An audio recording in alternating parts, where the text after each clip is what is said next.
সেৱা সেতুৰ যিটো একাউণ্ট আছে সেইটো একাউণ্ট আপোনাৰ ইউজাৰ নেম বা মোবাইল নাম্বাৰৰ দ্বাৰা সাইন ইন কৰাৰ সময়ত যদি আপোনাৰ পাছৱৰ্ডটো ভুল হয় বাৰে বাৰে ভুল হোৱাৰ পিছত যদি আপোনাৰ একাউণ্টটো ব্লক হৈ যায় সেই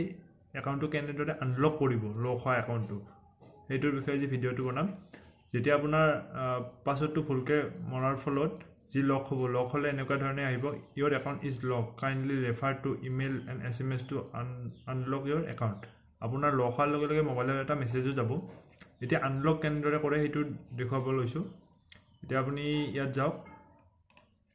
সেৱা সেতুত লগইনত যাব লগইন অপশ্যনত যাব যাৰ পিছত আপুনি ওপৰত দেখিব home downloads unlock your account help ইয়াত আপুনি আনলক ইউৰ একাউণ্টত যাব তাৰপিছত ইউজিং মোবাইল ইউজিং ইমেইলৰ দ্বাৰা আপুনি কৰিব পাৰে মোবাইলৰ দ্বাৰা কৰিব পাৰে মোবাইলেদি কৰাটো ভাল হ'ব ইউজিং মোবাইলত ক্লিক কৰি দিব তাৰপিছত আপুনি ইয়াত ইউজাৰ নেমটো দিব ইউজাৰ নেম বা আধাৰ নাম্বাৰ আপোনাৰ যি দিয়া আছিল সেইটো দিব ইয়াত ইউজাৰ নেমটো দিব দিয়াৰ পিছত আপুনি এইটো কেপচাৰটো ফিল আপ কৰি সাবমিট কৰি দিব সাবমিট কৰি দিয়াৰ পিছত আপোনাৰ যিটো মোবাইল নাম্বাৰেৰে সেৱা সেতুৰ একাউণ্টটো খোলা আছিল সেই মোবাইল নাম্বাৰটোৰ লাষ্টৰ সংখ্যা 4টা ইয়াত দেখুৱাব সেইটো নাম্বাৰ এটা OTP যাব সেই OTPটো ইয়াত আপুনি টাইপ কৰি ভেৰিফাই কৰি দিব লাগিব OTPটো ভেৰিফাই হোৱাৰ লগে লগে চাওক ওপৰত আহি গৈছে ইয়াৰ একাউণ্ট ইজ আনলক